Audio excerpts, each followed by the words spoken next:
Hi, everyone, and welcome to InFUZEd, a monthly marketing meetup where we can talk all about marketing for manufacturers and provide some best practice information and tips that we hope will make you more successful moving forward. Each month, we'll have a guest speaker for a short introduction on a key topic, sometimes two, as in today. Then we'll break off to different tables to talk about marketing challenges and do some networking. We will have topic tables moderated by a FuzeHub expert or partner. As you joined this morning, the table names before we got started. We'll go through those in more detail after our speakers talk today. If you're having any technical difficulties or want to ask a question for FuzeHub, visit our table on the left-hand upper right-hand corner of the floor. Now to introduce our speakers today. Barry Wygel joined Baker Public Relations in the fall of 2018, working with clients to design and execute cutting-edge public relations strategies using the latest in video and communication best practices. With 2 New York Emmy nominations under his belt for the anniversary coverage of Tropical Storm Irene and his tongue-in-cheek series Wygel at Work, he spent 6 years as a television reporter for Spectrum News in Albany and Syracuse before transitioning to the field of public relations. Steve Molino is pretty famous in the FuzeHub circles, so a lot of you have probably met him. He's worked with various manufacturers for the past few years doing podcasts for FuzeHub, and he is a solutions specialist for FuzeHub and the host of its Manufacturing Now podcast. When you contact FuzeHub for business or technical assistance, Steve is typically the first person you'll speak with. So I'd like to welcome both Barry and Steve to the stage. Hey, good morning. Hello, good morning. All right. Thanks, guys, for joining today. So I think, Barry, you're going to kick this off and get us started. Absolutely. Let me get my screen share going here. All right, and there it is. So thank you, everyone, for joining today, and thank you, Kim, for the introduction. Kim read most of my bio, but I'll just go over quickly what my current day-to-day is. So I'm the Creative Services Manager here at Baker Public Relations. We serve the entire capital region, kind of across New York State, and we have an office in Pittsburgh, Pennsylvania as well. And I personally oversee our video and marketing department. So I do everything from video strategy to production to execution. And then we have marketing people on staff that handle paid placements and everything of the like. So kind of want to go over quickly today why video and how video. Video has become just a crucial part of marketing outreach. And it's really changed just even in the past 2 to 5 years since I left news and came to public relations. Even 5 years ago, there was so much of marketing efforts that was mostly around getting on TV, getting on those traditional media placements, and then kind of the owned content was starting to come in. Obviously, newsletters and stuff like that had been around, but video marketing started to get cheaper and cheaper and cheaper. TV got just as expensive, so there's a lot more avenues that you can get your video content out there, which can be much more effective. So a couple stats I just wanted to share. It's not just a single demographic that's watching online video. It's all demographics. 80% of Americans are watching an online video each week. And it's kind of up to us as marketers to make sure that our video is one of those videos being watched, because the customers and the potential customers are certainly there. 86% of businesses using video already in their marketing. So it certainly has arrived. It's effective. It's working. There's a lot of best practices out there that you can follow if you're not already doing this. And if you are doing it, you can probably grow the efforts you're doing because there's more you can do. So a couple types of video, whether you're doing it or not. There's organic and owned video content, and that's going to be the stuff that you record to put on your social media. At the beginning of 2021, we, Baker Public Relations, switched to a video as the header in our newsletter, and our engagement and clicks just skyrocketed, going from a traditional newsletter to having the video and then some text underneath it. So that was huge, something that we've kind of passed along to our clients can be a good strategy. We've updated our website to include a lot more video, and it's seen good engagement and clicks on that. And even we've worked with some of our clients to change their bios of their staff to a video. So it's a short interview with that staff member. And then there's, of course, paid digital marketing. And this includes, your standard YouTube commercials, OTT, which stands for over the top. So if you go to CNN.com and you watch a video, there's a video ahead of it that's targeted to you. It's not like you buy a national spot and everyone sees it. A lot of the online stuff is targeted directly to your user, which is awesome for marketers. And there's all sorts of social media ads, and then traditional TV. They're trying to stay competitive, so they're giving good rates now. And they're also including a lot of web and digital stuff in standard TV packages.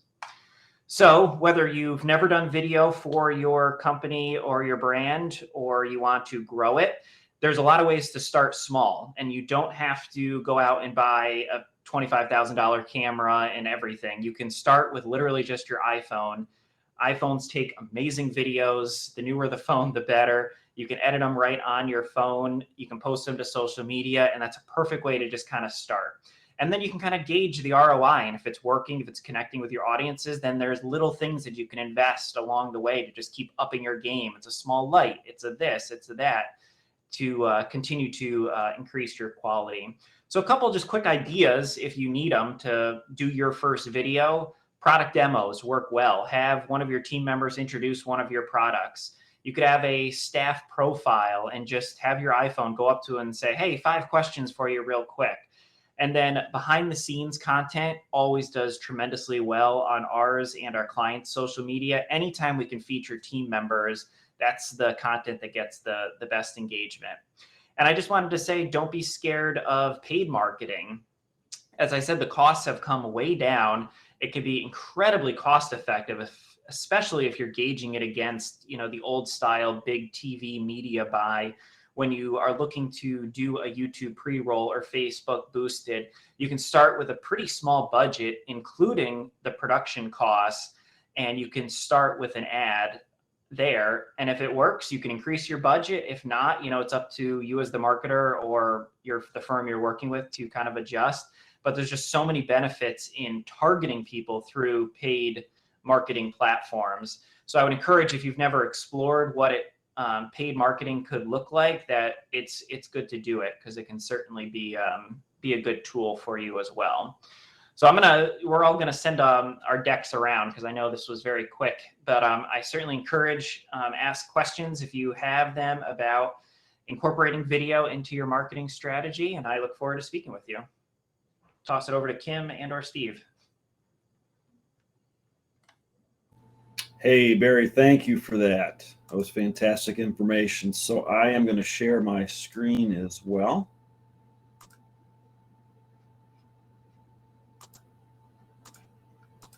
And we are going to talk about podcasting. For starters, what is it? It's one of those words that we all think we know what it is. So let's start by making sure we have at least a sense of what it might be.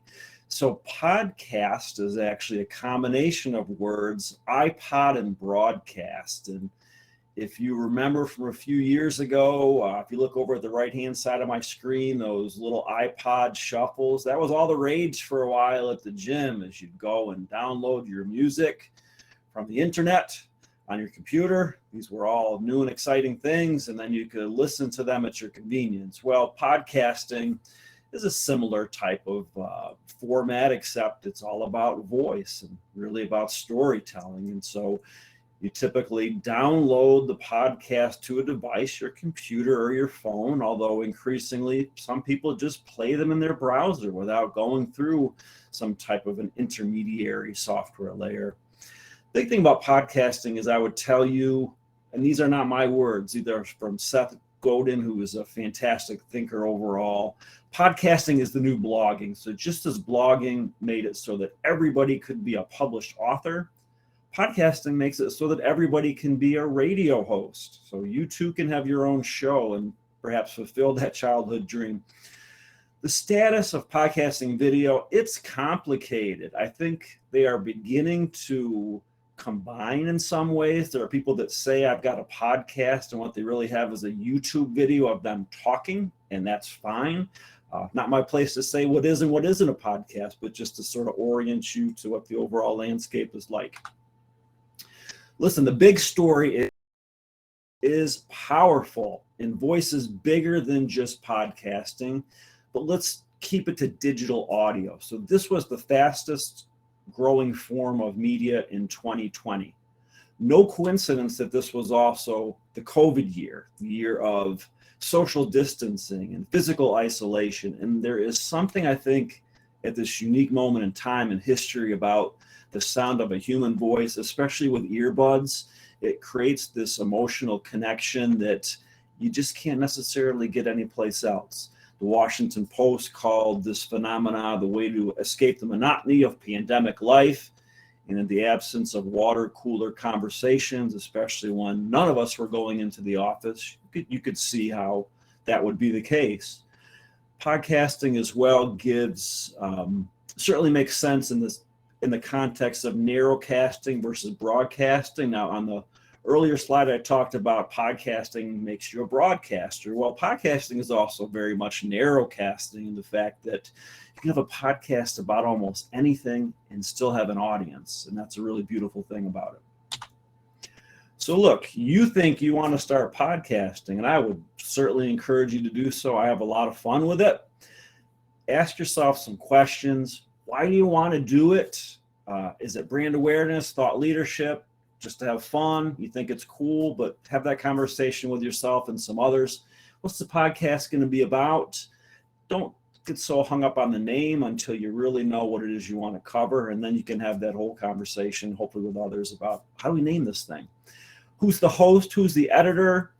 The editor is going to be important because they're going to have the heavy lifting. As the host, you get all the fun. You get to talk to people and, just walk away at the end. But the editor's got to do all the work. Who are you going to interview? You got to think about that. You got to come up with a target list. And then what's your budget? Now, I'm not going to spend a lot of time talking about the technology because I'm going to give you a resource or two that you can go and look at for suggestions. But suffice it to say, podcasting doesn't need to break your budget, but you are going to have to spend some money along the way. Are you going to podcast remotely or in person? So FuzeHub used to only do in-person podcasts, and then COVID came, and now we do them on Zoom, and it works just fine. How are you going to measure success? You can do all the traditional metrics like downloads or subscribers, but is that really what it's about?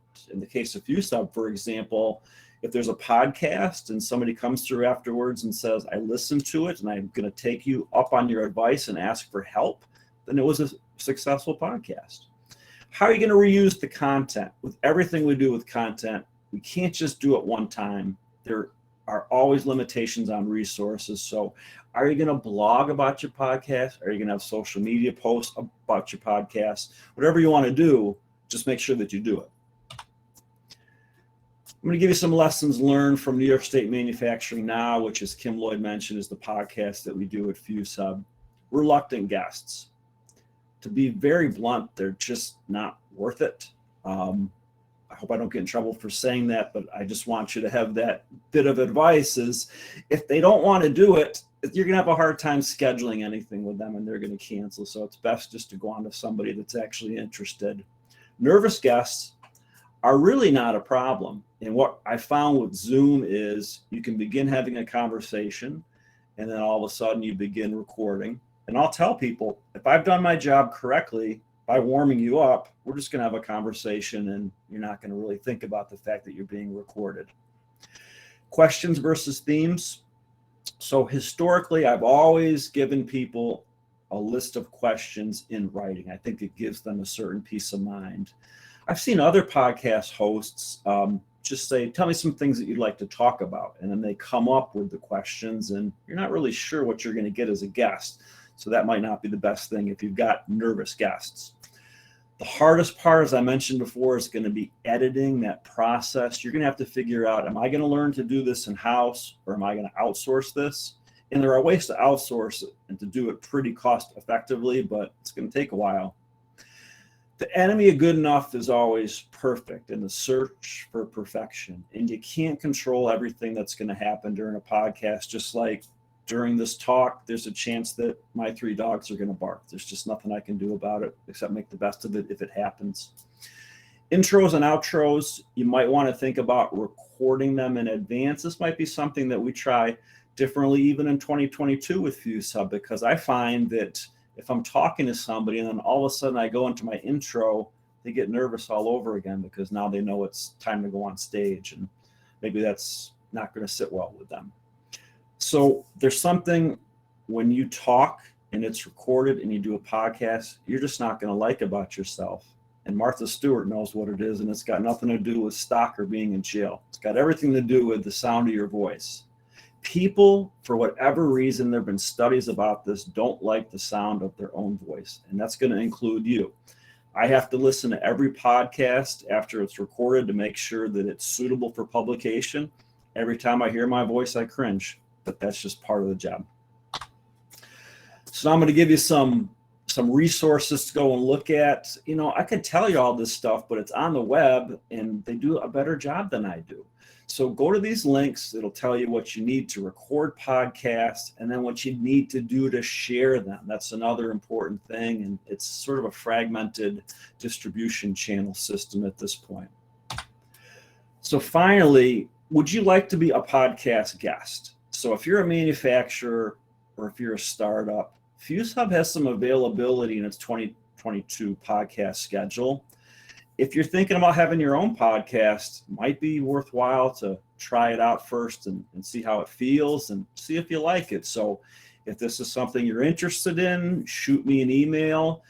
You're going to get the slide deck at the end. So in case you don't write it down now, that's fine. But I would certainly encourage you to try it.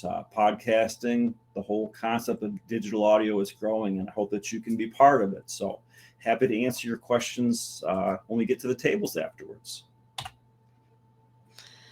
Thank you, Steve and Barry. Much appreciated for your advice today. Steve will be hanging out at the podcasting table, and Barry will be at the video table, so you can ask them more detailed questions about your specific company. I wanted to mention that 10 of you will be selected to win a $5 Starbucks gift card just for attending today's meeting, and we will do that on an ongoing basis. Also, we're looking for testimonials for our webpage. So if you have a testimonial and you want to share it, private message Paul Hook. If we select your testimonial, we'll give you a backlink to your website, which is a really good marketing tool. If you've attended our past marketing workshops, you'll know that backlinks from EDUs and not-for-profits are pretty good for your SEO rankings. So we'll give you a backlink to your website just for providing a testimonial. So be sure to contact Paul Hook through private messaging and just share your name, title, company, and then the URL that you'd like us to backlink to. The other tables have topic names, and these tables are, just to review them very quickly, branding and strategy. We'll have Paul, Brianna will be on our email marketing table, Brent on our software tools. I think Eric's here. I'm not 100% sure. He'll be at our solutions program table, and Patty, who runs our innovation fund. For content SEO and websites, that's where I'll be hanging out. And our partner, Kurt Anderson from B2B Tail, will be at the e-commerce table. So make sure you can get your conversation going. Again, if you have chat that you want to share, if you've got a burning question that you want to ask even your peers or other people attending, put that in chat and let's help each other out. It doesn't have to only be us, our experts talking to you. It could be the two of you, two companies connecting. If you'd like a free consultation to get hooked up with, we can help you scope a project. Even if you're not using our marketing services, if you need help scoping something adequately to understand a project, we're here to help. So you can visit our FuzeHub expert consultation area or go talk to Ben at our FuzeHub table, and he could get you started on the right track. After at noon, we'll end the conference, and our next one will be Monday, January 24th, and we are going to have an expert on lead generation talking to us. So that should be a really good one. Thanks everybody for attending today, and see you at the tables.